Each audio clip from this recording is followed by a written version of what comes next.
Good evening, London. Allow me first to apologize for this. The emergency channel!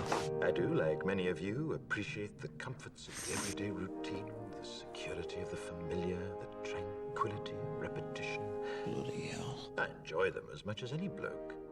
But in the spirit of commemoration, Who's that, Mum? whereby those important events of the past, usually associated with someone's death or the end of some awful bloody struggle, are celebrated with a nice holiday, I thought we could mark this November the 5th, a day that is sadly no longer remembered, by taking some time out of our daily lives to sit down and have a little chat.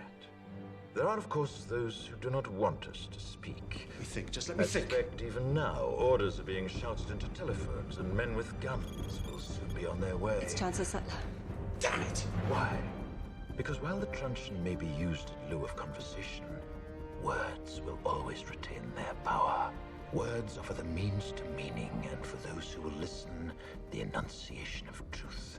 And the truth is, there is something terribly wrong with this country, isn't there? You designed it, sir. You wanted it foolproof. You told me every television in London. Cruelty and injustice, intolerance and oppression.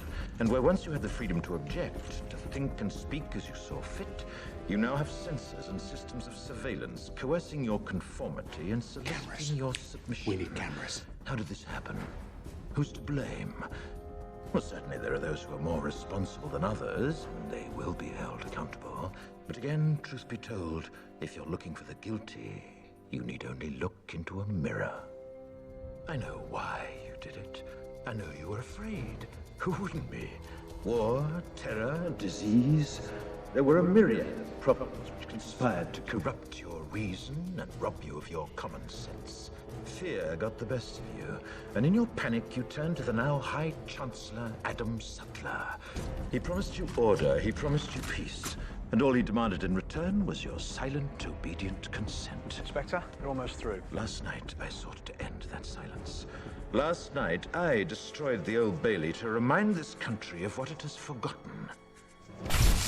More than 400 years ago, a great citizen wished to embed the 5th of November forever in our memory. His hope was to remind the world that fairness, justice, and freedom are more than words. They are perspectives.